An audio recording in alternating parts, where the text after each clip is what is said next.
Each year, Microsoft Research hosts hundreds of influential speakers from around the world, including leading scientists, renowned experts in technology, book authors, and leading academics, and makes videos of these lectures freely available.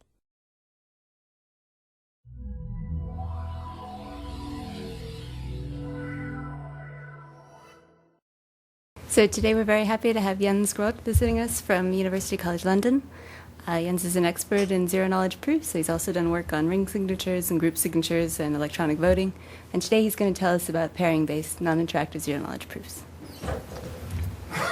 Thank you. So I'll talk a lot about pairing-based, non-interactive zero-knowledge proofs, and I'll get to what that kind of thing is. So in this talk, I'm planning to give you a bit of background and tell you what is a non-interactive zero-knowledge proof, and then kind of have three topics I want to focus on. One is using pairing-based cryptography to construct non-interactive zero-knowledge proof, which is a new technology for constructing non-interactive zero-knowledge proofs. Then talk about how to get perfect zero-knowledge, so perfect everlasting privacy. And finally, I'll focus on efficiency of non-interactive zero-knowledge proofs, how to actually make them efficient enough to be used in practice. Okay, so a bit of a history, okay. Back in '85, Goldwasser, Micali, and Rakov came up with the idea of interactive zero-knowledge proofs, okay. And first the paper was rejected a couple of times, and then later on they won the Gödel Award for it. Okay, so an interactive proof is on the following form. So we have two parties, we'll call them the prover and verifier. Obviously in real life there will be some computers or something like that talking over the internet. And they have some type of statement. So this statement could be a mathematical theorem, it could be that statement of identity that the prover wants to convince the verifier that she is indeed her. It could be that she wants to convince the verifier that she's following a protocol. It could be all kinds of things. Statement. Okay? And proof goes like this. They have some rounds of interaction where they send messages back and forth. And in the end, the verifier says, okay, yeah, the statement is indeed true. Okay. Now, more general, we will think of the statement being of the form that X belongs to some language. Okay? So this is a language in NP. And the prover has a witness that the statement is true. Okay, and they interact, and in the end the verifier says, okay, yeah, X belongs to the language. Okay, so we'll focus on zero knowledge and witness indistinguishability as the security properties we want here. So, and zero knowledge is basically that the verifier learns that the statement is true, but doesn't learn anything else, okay? So in particular, the verifier does not learn what the witness is. And you could think of a weaker type of security, which is called witness indistinguishability, okay? This is something that's relevant when the statement may have many different witnesses that testify to the truth, okay? And witness indistinguishability says that when there are many witnesses, the verifier will not learn which witness it was that the prover had in mind. How is it different from the previous one? Okay, so zero knowledge says you don't learn anything at all, okay? Whereas witness indistinguishability just says you can't distinguish between when there are many witnesses. But if, suppose for instance, this is a statement where there's only one witness, okay? In that case, it would be fine to just send the witness in the clear, and you would still get witness indistinguishability, because you can't distinguish between one witness and one witness, right? All witnesses Whereas, start with A. You can send A. exactly, yeah, Okay. right. In zero knowledge, you don't learn anything. You don't learn anything about the witness. Just learn that the statement is true.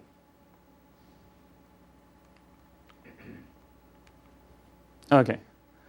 And let me give some motivation for why we're interested in this thing. So suppose we have these two parties and they want to compute a function, some sort, okay? Could be an online bank and they want to compute whether she really is a customer or not. It could be any kind of protocol, okay?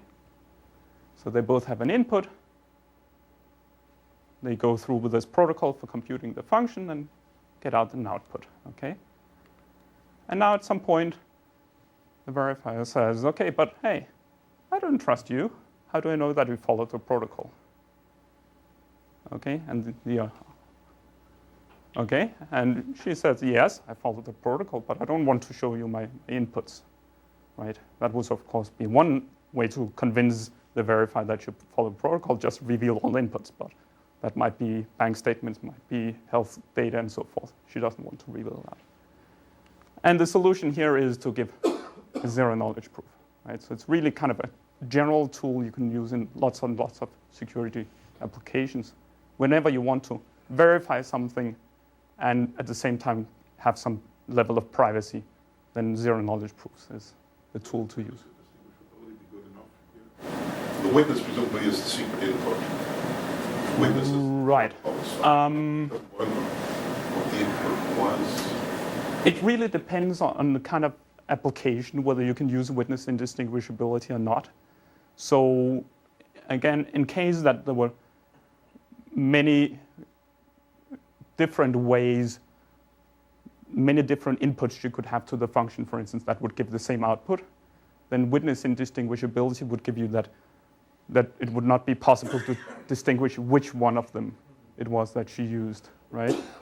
But it would not in general give you security. I mean, if there's only one X, for instance, that would give this output, then witness indistinguishability might not protect that X and might not keep it private, whereas zero-knowledge proof would keep it private.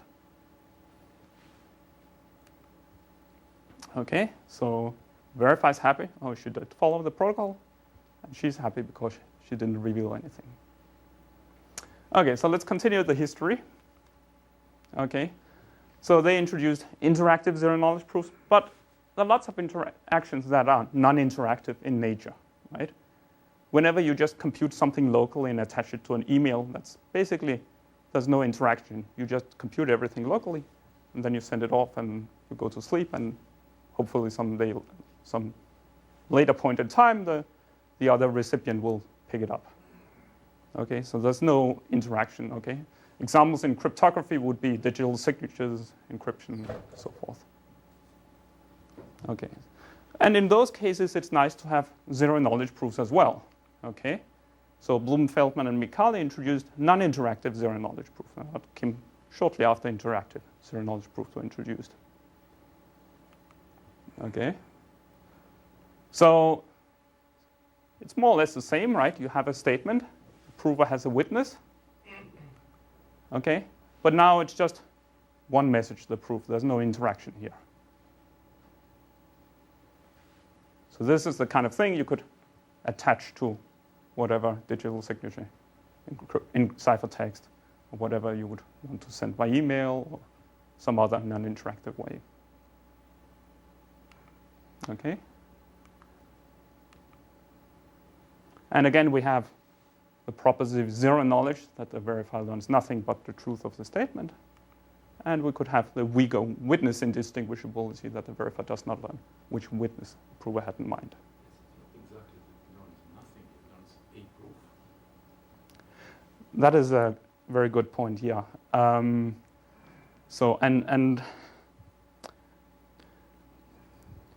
Yes, so actually, yeah, the verifier doesn't learn anything about the witness itself. It does learn a proof. And actually, there's a whole body of theory involved with what can you do with that proof. So in particular, there's a question of non-malleability, that you might take that proof and modify it into something else, a proof of something else. And then you don't actually know anything about that something else, but you know a proof for that something else. So there's a lot of complications you can go down in that route. It's a very good point. Okay, so there's one thing I would like to point out here, that interactive proofs you can do without having any kind of setup in the beginning. If you want to do non-interactive zero-knowledge proofs, you need a common reference string or some other type of setup. Okay, I'll focus here on a common reference string. So we're assuming here that there's an honestly generated string of bits that is available to both the prover and the verifier that they trust. Sure. Is the proof constructed for the specific verifier, or any verifier could verify the proof? any verifier could verify this proof. So that's also a good point. So non-interactive zero-knowledge proofs have an advantage compared to interactive zero-knowledge proofs in the sense that you can copy it, okay? So you can copy it, you can send it around, distribute it. Maybe there are many people that want to verify a particular statement. And that's something you can't do with interactive proofs, because how do you know that the verifier's messages have been generated correctly? Is there a simple example, or all examples are too complicated to give an idea how it's done? Okay, so you're saying, okay, is a simple example of a zero-knowledge proof, okay? Non-interactive, yeah. So there's one example which at least gives you some of the flavor. So this is Andy Neff, who did some work on voting. He gave this, at least that's where I saw the example. So the example is, okay, you have a deck of cards, okay? And now you pick a random card from that deck, okay? Say it's, I don't know, maybe the Queen of Spades, okay? And now you say, hey, look, I got a queen, okay? And you're sitting with this secret card and saying, this is a queen, okay? So that's the statement, okay? Now, I don't know whether that's true or not, right? So I want confirmation whether it's a queen or not, okay? You could, of course, show me the card, but then you're giving me more information. And you're showing not only that it's a queen, but it's a Queen of Spades. Okay, so you don't want to do that, okay? And the way you could instead give a proof is basically you could take all the non-queen cards, right? So you take 48 cards that are not queens, you reveal those, and then I can see, okay, there are only 4 cards left, and all the other ones that are not queens have been real, so it has to be a queen that you're sitting with. But I don't know which one it is.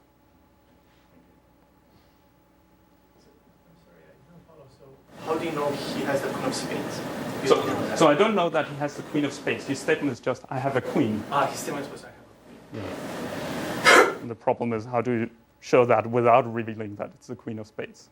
And can you now take that and prove to others he has a queen? I don't know how far the analogy goes in that way. Assuming there's only one deck in the world, right? Yeah. Okay. So let's look a little at what are the ingredients of a non-interactive zero-knowledge proof, okay? So there are basically 3 polynomial time algorithms, one which is used to generate the reference string. And then there's a proving algorithm that takes as input the common reference string, the statement, and a witness, and outputs a proof. And then there's a verification algorithm that takes as input the common reference string, the statement, and the proof, and outputs 1 or 0 depending on whether it's accepting or rejecting. Okay. And protocol works like this. So generate a common reference string, get some statement, some witness to the prover. The prover generates a proof, and the verifier runs the verification protocol. Okay. And we say that this protocol has completeness property, perfect completeness. If in this case where they're both honest, then the verifier will accept. Okay, so that's kind of one thing we want to the protocol, that if they're both honest, then indeed the prover can convince the verifier. Okay, and that's even the case if it's an adversary that generates the statement and the witness. So even for the worst case statement, worst case witness, we want the protocol to go through and be able to convince the verifier. Okay, so now let's think about what is the security that the verifier gets from this protocol. Okay, so then we generate a common reference string honestly. Now the adversary is trying to come up with some statement that is false and a proof for it. Okay, and the verifier runs the verification protocol. And we want to, in this case, we would like the verifier to reject, right? It should not accept any proofs for false statements. And we say we have perfect soundness when it actually does reject whenever it's a false statement. Okay, so this says that you can't find a proof for a false statement.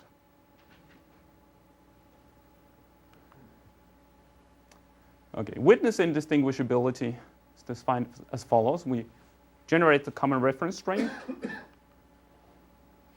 Now we have a statement, and we have two possible witnesses. And now the prover picks, given a random one of those witnesses, and the adversary tries to guess which witness was it that the prover used. And we say that we have witness indistinguishability when the adversary cannot guess whether it was the first witness or the second witness that was used in the proof. Okay. Now notice here that I'm talking about computational witness indistinguishability. Problem is you can't have all of the good things in the world. You can't have both perfect soundness and perfect witness indistinguishability at the same time. So we have to settle for getting witness indistinguishability against computationally bounded adversaries. Okay, so you can't, it's infeasible to guess whether it's one witness or the other. Why is it trivial to see why you cannot have both things perfect? For zero knowledge, yeah, okay. But for witness, That's a good point. So actually,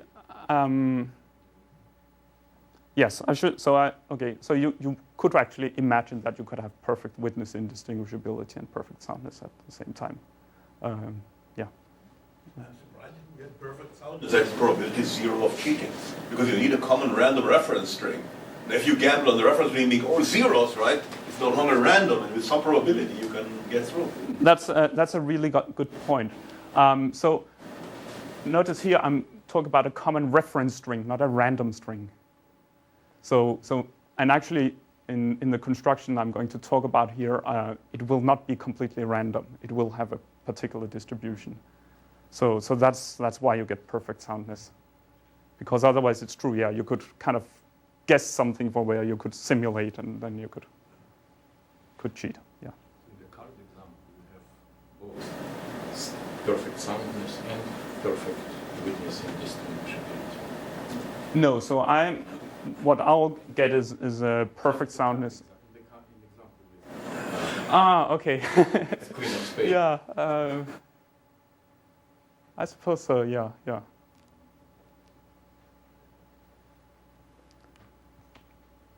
Okay, so let's move on to the stronger notion of zero knowledge. And what we do here is we compare two games, okay? So one is a game where we just carry out a real proof, right? So we generate a common reference string, prover gets a witness, and the prover creates a proof using that witness. Okay, and then we'll compare that with a game where we generate the common reference string in a different way using a simulator. Okay, adversary comes up with the worst case scenario of a statement and a witness, and now the simulator simulates a proof using some trapdoor related to the common reference string. Okay, so the point here, and the adversary is trying to distinguish whether it's in talking to a real prover or whether it's talking to the simulator.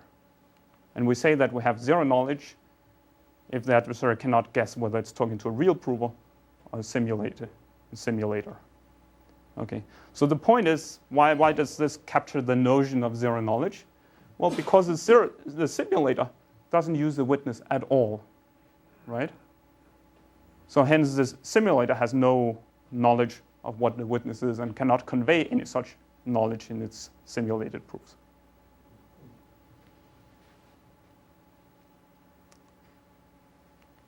Okay, so that's it for definitions of non-interactive zero knowledge. Okay, so there's been a lot of research in non-interactive zero knowledge, attempts both to generalize what kind of assumptions, cryptographic assumptions do you need to construct zero knowledge. You can do that from just trapdoor permutations, and attempts to try to improve the efficiency, attempts to shorten the size of the common reference string, lots of other things that people have looked at. The problem with all of these schemes back then were that they were very inefficient. I mean, we're talking about many gigabytes to send a non-interactive zero-knowledge proof, even for a very simple statement. Okay. And what people did instead was they tried out some alternatives. So one alternative would be to take an interactive zero-knowledge proof, which we know how to make quite efficient, and use a cryptographic hash function to compute the verifier's messages to the prover. And if you use that cryptographic hash function to that, well, then the prover can compute everything itself. And then there have been some examples that there are actually some of these schemes that if you use a cryptographic hash function to compute the verifier's messages, then they actually turn out to be insecure no matter which kind of cryptographic hash function you use. And it's kind of an open question whether this way of getting non-interactive zero knowledge using a cryptographic hash function is secure or not for natural protocols. Another thing people have done is using designated verifier proofs. So that's kind of the type of proofs where you cannot transfer it and copy it around and send it around. But it only works for one particular verifier. And I think for most applications of non-interactive zero knowledge, you actually need that public verifiability. It's not good enough just to convince one particular designated verifier. What properties of a verifier are used? How the individuality of verifier affects? Right. So the way these work is, for instance, that the verifier has registered a public key, has registered a particular ciphertext, encrypting a challenge or something like that. And then the prover can do something, create a proof that basically uses that ciphertext, so that the verifier can decrypt and check the proof. But nobody else knows the decryption key for that proof, and therefore they can't actually check it. Sounds like a zero knowledge proof with a minimal interaction. Yeah, you could say so, yeah.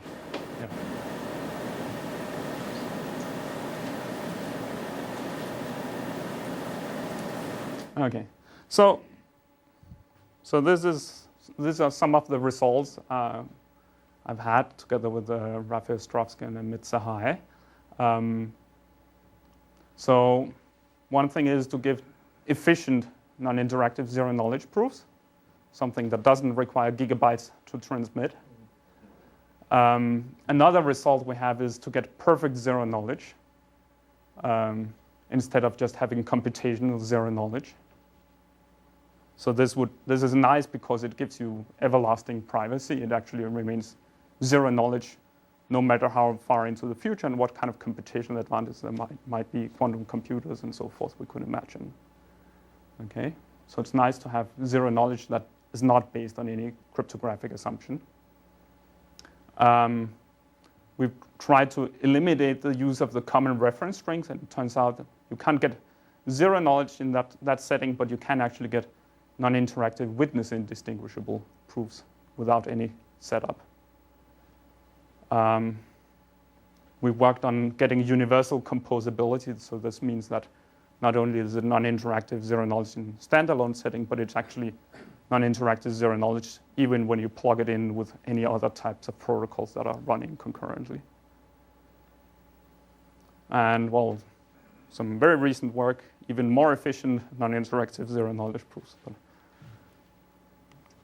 Okay, so back to the talk. So the first thing I'm going to talk about now is how to use pairing-based cryptography to get non-interactive zero knowledge proofs. Okay, and I'm going to talk about a result which gives a non-interactive zero knowledge proof for circuit satisfiability, which is NP complete. It will have perfect completeness, perfect soundness, and computational zero knowledge. The common reference string will be quite short. So K is a security parameter, right? So you can imagine this is something of the order of less than a kilobyte. And the proof size will grow linearly in the security parameter and the number of gates in the circuit. And to do that, we'll need a composite order bilinear group, okay? So we have a generator that can generate a couple of finite cyclic groups of composite order. And you can think of n as being an RSA modulus here, product of two primes. We have a G, which is a generator for the group. And then we have what is called a pairing or bilinear map. If you apply that bilinear map to G with itself, you get a generator for the target group, GT. And the bilinear property is that if you take two group elements here, then you get EGG raised to the product of A and B. And I'm going to assume that the various group operations and computing the bilinear map and so forth, that's something you can do efficiently on a computer.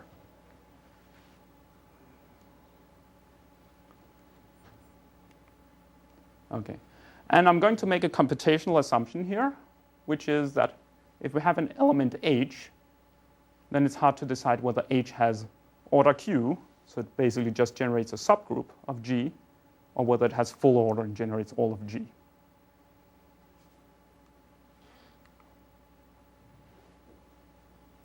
I'm also going to need a commitment scheme by Bonego and Nissim.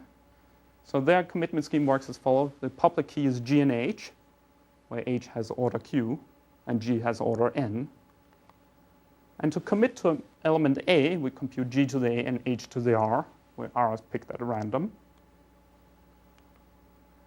And this is perfectly binding because H has order Q, so that just cycles around in the order Q subgroup, right? And then since G is a generator for the entire group, this uniquely determines A modulo P. And it's also computationally hiding. That comes from the subgroup decision assumption that we made, that it's indistinguishable whether H has order Q or it has order N. Now, if H had order N, then this would just be a completely random element.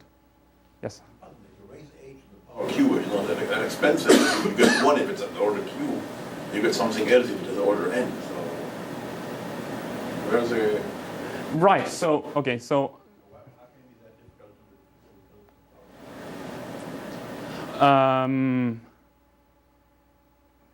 So you're saying, okay, so suppose we have H. So, I mean, the assumption is that it's hard to tell whether H has order Q or it has order N. Okay, the point is you don't know Q, right? You just know the product of P and Q. Okay, now let's take two commitments and multiply them together in this group here, right? So this is G to the A, H to the R, and G to the B, H to the S. And the product of those two would give us G to the A plus B and H to the R plus S. Okay? So this is an additive homomorphic property. If you multiply two commitments, you get a commitment to the sum of their messages. Okay? And now let's see what happens if we take the pairing of these two commitments. Well, we do some computations. And what we find out is that we get the pairing of GG raised to AB. Okay? And then we have a pairing of H with something else. Okay? And now the point is, this thing here is a generator for the group. Okay? And this one, since H has order Q, the pairing here also has order Q. So in other words, this thing here uniquely determines A times B modulo P. Okay? And this is kind of a key point in the construction I'll present, because it means that we can have committed values and we can do both additions and multiplications on those committed values. So the intuition is something you could think of in arithmetic circuits. If you can do both additions and multiplications, then you can prove that a circuit is satisfiable. And this also shows, I mean, this is why pairings are so useful here. I mean, it's been known for a long time how to construct homomorphic commitments with the additive property. But if you use pairing-based cryptography, then you can get both the addition and the multiplication.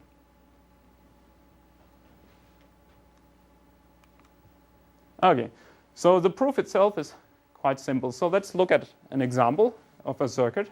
And without loss of generality, it's all constructed from NAND gates. So we have these wires, input wires and intermediate wire. And the construction works as follows. First, the prover commits to all these values for the wires, for the satisfying assignment. And the commitment to the output, that's just a trivial commitment to 1. So that's easy to check for the verify that, hey, okay, the output is 1. Now the prover will give a proof that the commitment contains true or false values here, 0 or 1s. And then the prover will prove that these commitments here respect the NAND gates. So that's the strategy. Okay, so let's prove that commitment contains 0 or 1. Okay, so we have some commitment. The verifier just sees a commitment and knows that there's some unique A modulo P if H has order Q. Okay, and if we take the pairing of the commitment and commitment divided by G, then we do some computations, and we see that we get A times A minus 1, where A is the content of the commitment. Okay? The point here is that if we have a 0 or 1 value, then this will be 0, and we'll have something that has order Q. And if it's anything that's not 0 or 1, then we'll have something here which has an order different from Q. Okay? So the proof that the prover will send will basically just be this value here that you have to pair with the H. And now the verifier can simply check that. Take this pairing, does it indeed give the pairing of H with the proof or not? Okay? And if that is the case, then it can deduce that this means that A is 0 or 1 modulo P. So this is the proof that a commitment contains 0 or 1. Okay. So now I'll move on to the proof that a NAND gate is satisfied, and I'll just make an observation here. So how do you show that the value remains completely 0 or 1? Does it learn, if you reveal the proof, does it tell you anything about the... So revealing this proof doesn't tell you anything about whether it's a 0 or 1, which you can actually see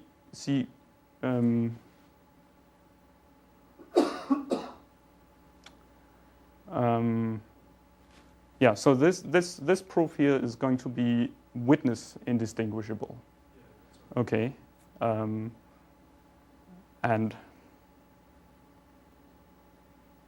I guess I'll wait a little before getting into why that is the case.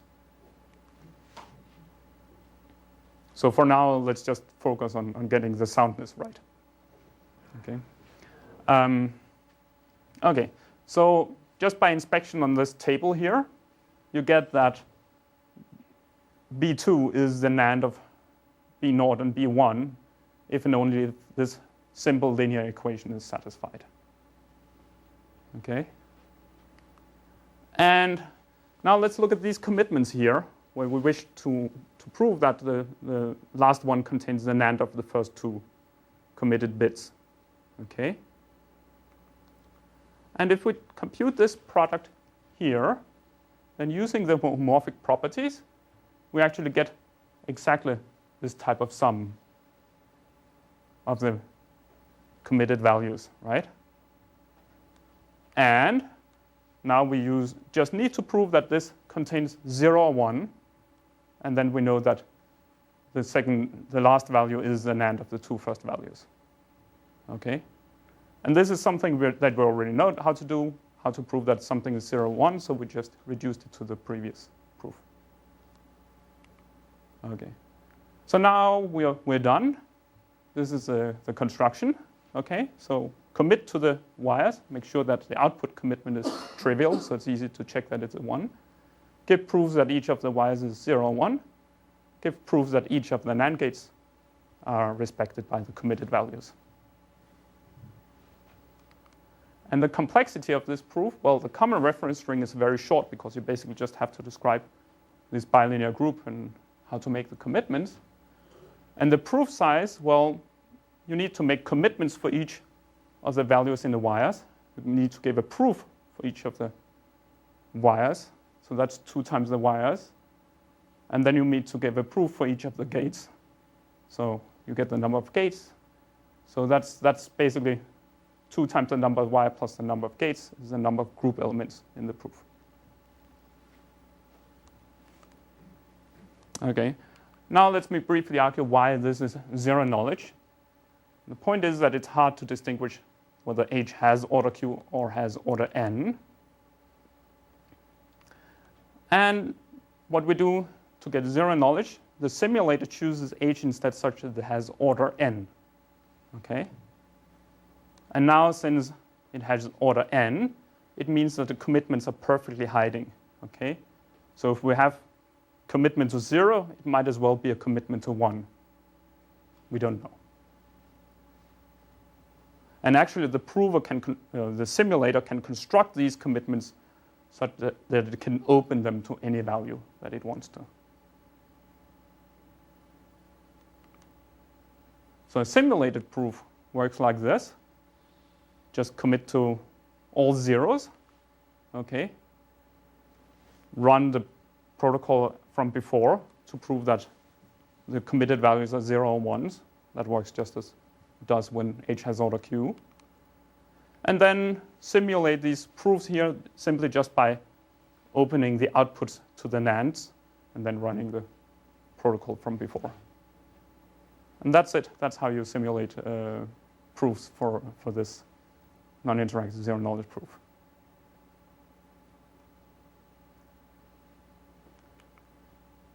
Okay, so to summarize, we have a non-interactive zero-knowledge proof now for circuit satisfiability, where we commit to all the gates, prove that they contain 0 and 1s, and give a proof for each of the NAND gates. And it's quite short, has perfect completeness, perfect soundness, composable, or computational zero-knowledge, composable zero-knowledge. That's kind of a stronger version of zero-knowledge that it also has. And, well, it's also a proof of knowledge. You could actually, if you see a proof and you have some decryption key, you might even compute what the witness is that the prover had in mind. So it has lots of nice properties. And it's fairly short. I think this is something like a factor 1,000 faster than the previous work or something like that. The common reference string is, I don't know, maybe a factor 1,000,000 shorter than previous work. Okay, so I'm not going to talk about perfect zero-knowledge, right? I mean, this just gave us computational zero-knowledge. And that's actually a really simple construction. It takes 3 slides or something like that. Okay, so first, again, let's return to a little bit of history of zero-knowledge proofs. Okay, what did we know for NP? Well, it was very quickly discovered that for interactive proofs, you can get computational zero-knowledge. And it was also, in the same year, in '86, figured out how to get interactive proof with perfect zero-knowledge. Okay. For non-interactive proofs, they came pretty fast, and that would give you computational zero-knowledge. And then there was the last one, perfect zero-knowledge, which was open for many, many years. And I'll give you now how to resolve that problem and get perfect zero-knowledge. Question. You speak everlasting privacy. Yes. So you mentioned that maybe people will use quantum computing. Right. By now, there are many negative results of quantum computing. Many things cannot be computed efficiently with quantum computing. Right. So maybe there was nothing to be afraid of. Yeah, that's a good point. So for these particular constructions, quantum computers would actually be bad because they're basically relying on cyclic groups, right, and computing discrete logarithms. And that's something you can do with quantum computers. So if you look at, for instance, the construction I gave before, that would be something that a quantum computer could break and learn the witness. Okay. Now, in general, the general constructions of non-interactive zero knowledge, I don't see readily some kind of quantum attack on those. And it's possible that you could implement them in such a way that a quantum computer cannot break them. If you take everlasting seriously, then given forever, I can factor. Okay, yeah, sure, but I really do take everlasting seriously here. This is not based on a computational assumption, right? I mean, it really gives you zero knowledge. Yeah. Right. Maybe you discussed this, but even if quantum computers are built and they can calculate discrete logs, there are some schemes which are still going to offer you perfect privacy, like Peterson commitment scheme. So the fact that you can calculate discrete logs will not enable you to find which one of them was used by a particular user. Exactly. So that's what's coming up now. The trick is really, really simple, right? Instead of using H with order Q, well, why not use the common reference string where H has order N, right? And then you get perfect completeness and you get perfect zero knowledge because now we are in this simulation case, right? The commitments are perfectly hiding. And as Adi says, then well, we can't compute anything, even if we build these quantum computers far into the future. Okay? And what it gives you then is a trade-off. You get computational soundness. Okay? And I put a star here because I'm sweeping a few things under the rug. But you can think of it as getting computational soundness.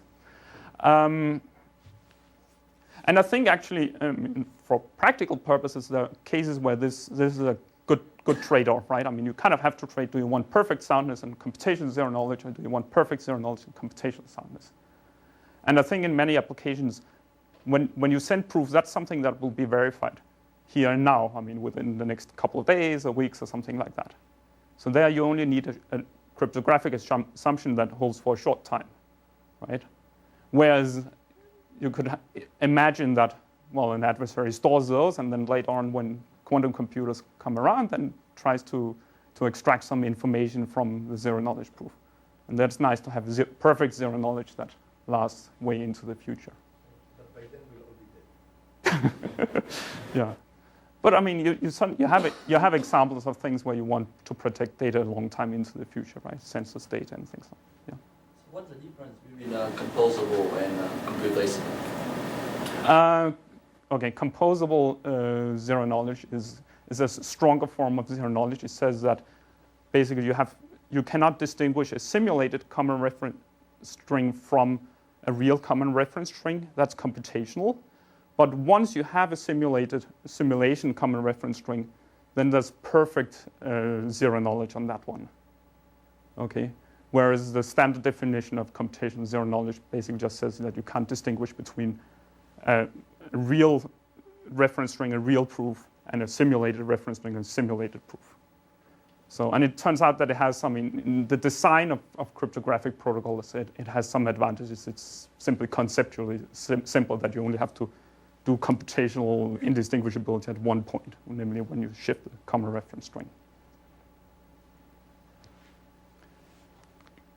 Okay, so basically it works as before, right? We use this common reference string, we commit to all the wires. Now it's a perfectly hiding commitment. Prove that each commitment contains 0 or 1. Prove that each NAND gate contains a 0 or 1. And the total size is this very small and efficient proof. You really use proving that it contains 0, 1. You really use that one of them is. Yeah. That's yeah. So and here it's I mean yeah it's a weaker proof in the sense it's a computational proof, right? Okay, gives you perfect completeness, computational soundness, perfect zero knowledge. So that's it. So I'll now talk about efficiency. Okay, and you might say why am I starting to talk about efficiency now? Because I already gave you an efficient non-interactive zero knowledge proof.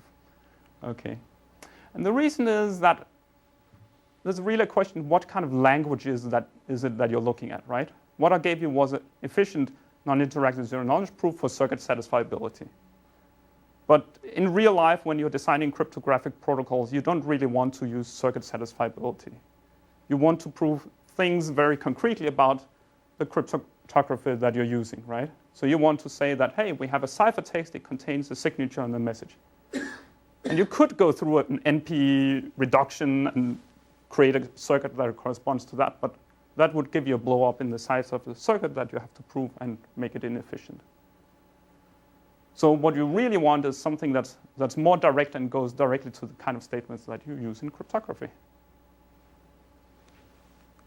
Okay, so we want high efficiency, something that's practical, and we want to give non-interactive proof for statements that come around in practice when you're designing cryptographic protocols. Okay, so let me again continue the construction. Okay, right, so we had attempts to create proofs for circuit satisfiability, and they were quite efficient. I mean, so one of the best was Killian and Petrank from '98, but that was still very inefficient, not for use in practical scenarios. Then we came about and gave an efficient construction for circuit satisfiability based on pairings. Then, looking at these practical statements, I came up with a scheme in 2006, which did give you non-interactive proofs for practical statements. Unfortunately, the constants were quite large, talking something like a factor of 1,000,000 or something like that, so it's not really efficient for practical purposes. And now I'll talk about some Grotze-High proofs, which can be used for practical purposes. And I think Tom has been working on implementing some of that stuff.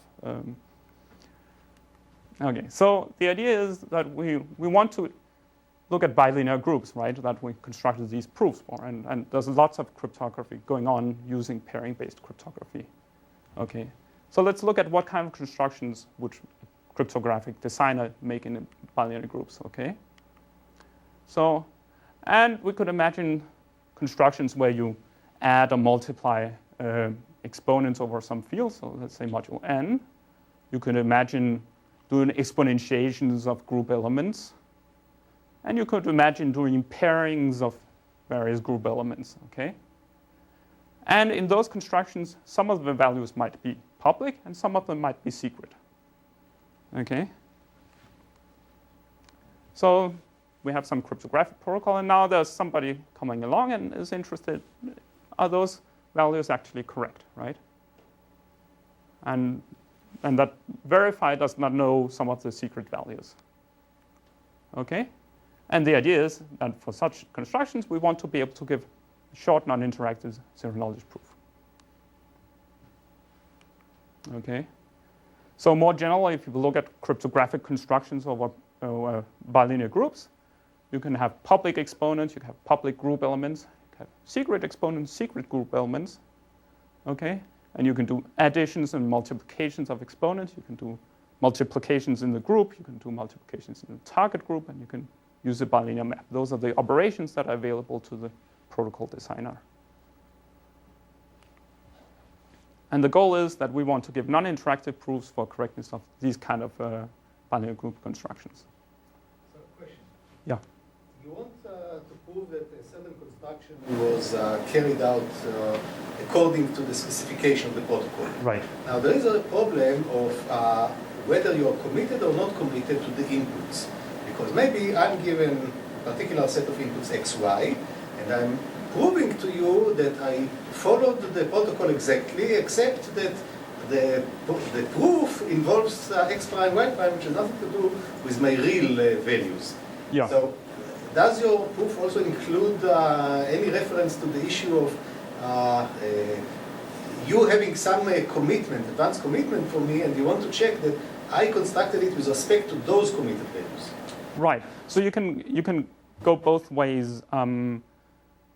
So the construction involves actually first committing to the values and then proving that those are the ones that have been used. Okay. Now taking your question just a little bit further, right? You could still commit to some different values, right? Okay. So you could instead imagine saying kind of like on the side you have some committed values, and now you want to prove that they satisfy something. And then you could, for that thing, you could also kind of give a non-interactive zero-knowledge proof that this. You don't need commitment at all. For example, if I give you a number n, and I want to prove to you non-interactively that I know its factorization, the factors are uniquely defined in terms of the publicly known n. Right, yeah. But most of your constructions are constructions which start from some crazy numbers and end up in crazy numbers. There's no mathematical truth in them. Yeah. So then you have to be very careful defining the semantics of what is being proven. Right. Okay. So, I mean, all I will claim here is that I prove that the statement is true in the sense that there exists some inputs to the protocol that would give the output. With respect to which the construction is proven. Yeah. Okay. So the statements you could want to prove is something, like you have a ciphertext and a signature, and they've been constructed such that the signature is a signature on the plain text, or maybe you have some commitments and you want to prove that the last commitment contains a product of the first two commitments. Those are the kind of things that designers would want to prove. Okay? And there are lots of applications of this. So, I mean, constant size group signatures, sublinear size ring signatures, proofs of a shuffle, anonymous credentials, and so forth. Okay, and I'm not going to give you the construction, but I want to give kind of the intuition of how can you do these kind of more advanced statements, okay? So let's just, as an example, look at a very simple statement which says that, okay, we have these x and y, such that the pairing of those gives us this element, the target element, okay? And the idea in the construction is that first we will commit to the group element x and the group element y, okay? And basically it looks a little like the commitment we had before, but now we're just using group elements instead of taking g raised to something here, right? So these commitments, if H has order Q, uniquely determine X in the order P subgroup, and uniquely determine Y in the order P subgroup. Okay? And then the proof would look something like this. And to verify, well, we'll take the commitments here and pair them with one another. And doing some computations, you see that this actually gives us X and the pairing of X and Y times the pairing of H with something else, right? And this is something to verify. I can check that whether this is the target element and the pairing of H with the proof. Okay? And seen from the verifier's perspective, what does this show? Well, it shows that the pairing of X and Y, which are uniquely determined modulo P in the order P subgroup, does actually give the target element in the order P subgroup. And then we have something that messes up the order Q subgroup. Question harkens back to question. Yeah. So you say all you want to prove that there exists X and Y. Right. But don't you want to prove a little more? Not only that there exists X and Y, that you actually know one value. Right. Because so, maybe even you don't know. Yeah. So this is a proof of knowledge, right? So actually I am proving this construction gives you more. It gives you proof that I know X and Y such that, and so forth. Yeah. And I think most constructions of non-interactive zero knowledge proofs are proofs of knowledge.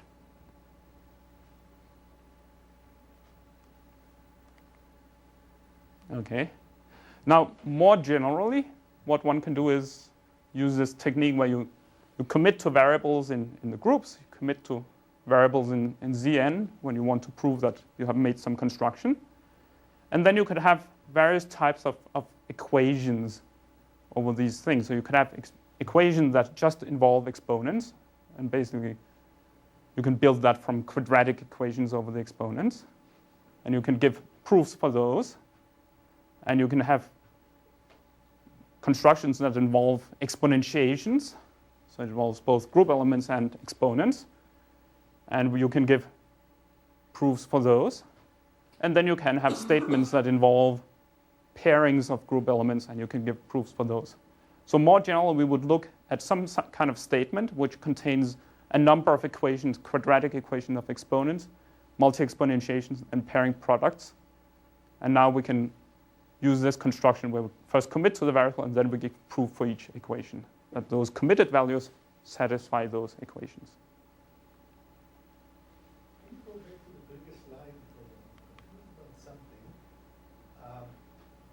Suppose that I don't know x and y, but somebody gives me just x times y or something like this. And now I commit by choosing r equals s. So couldn't you run the protocol? I have to think about it, but I'm a bit worried that it will not prove that I know x separately and y separately, but I could, being given some combination of x and y, I could commit in a particular way that will enable me to run the whole thing using just x times y that I know. But I have no idea how to separate into x separately or y separately. So, once I choose S and R equals R, nothing that prevents me from running the protocol from the knowledge of X times Y. Yeah. Okay. So I mean, first of all, there's kind of a definitional issue. What does it mean that you know something, right? And the definition here that I would use here is that okay, you can associate with the common reference string some kind of extraction key that allows you to extract the witness, right? And in this case here, that extraction key would be the order of the factors P and Q.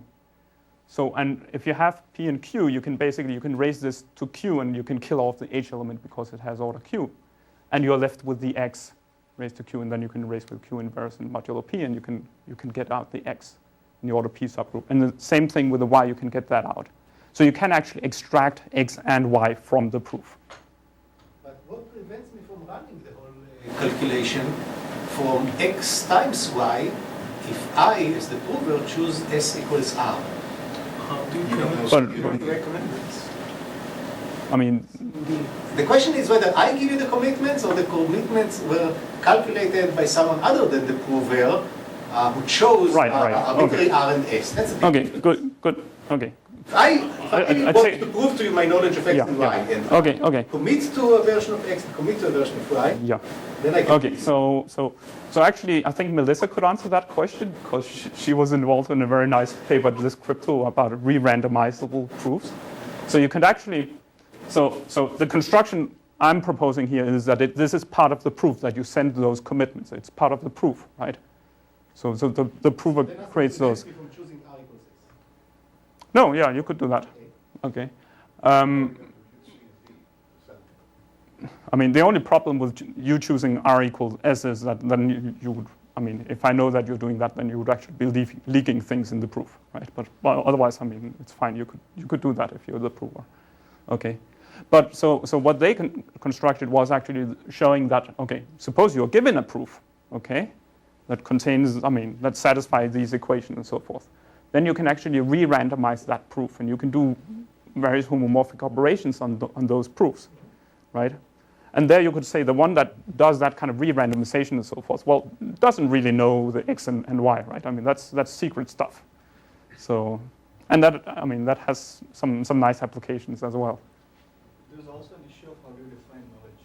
And if you say this extraction mechanism, there was also this paper by Barak and Lindell, where they argue that there is a way to extract a bit using which the protocol was executed, but the prover could just erase that bit and it doesn't capture the knowledge. So because now I don't know the bit, but you are still extracting it. So the question is whether extraction really implies knowledge or not. Here he is extracting, but okay.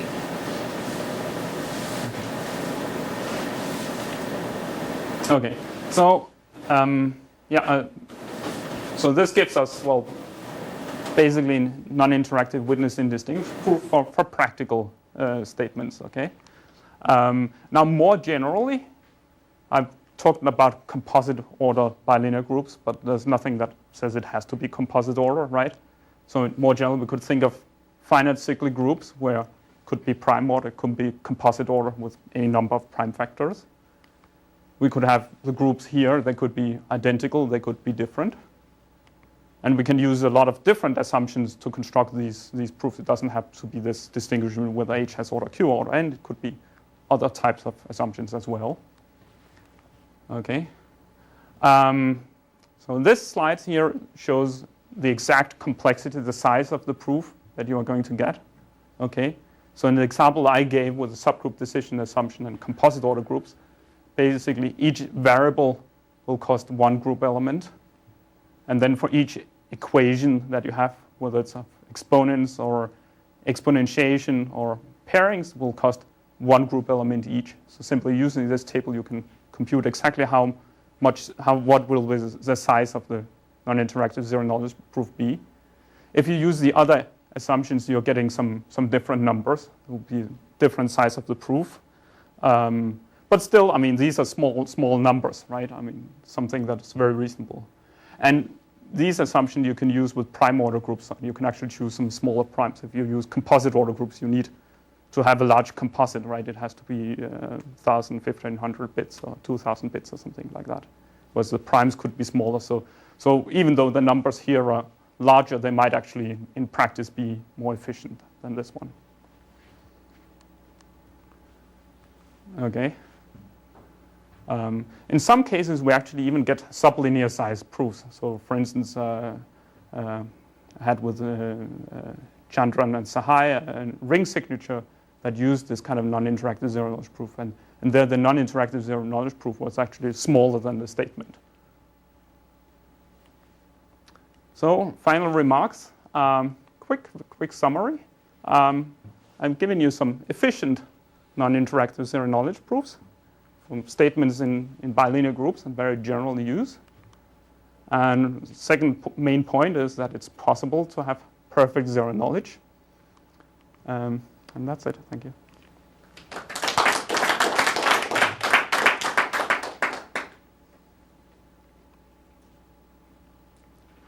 there any questions? This terminology of this bilinear group doesn't include linear groups.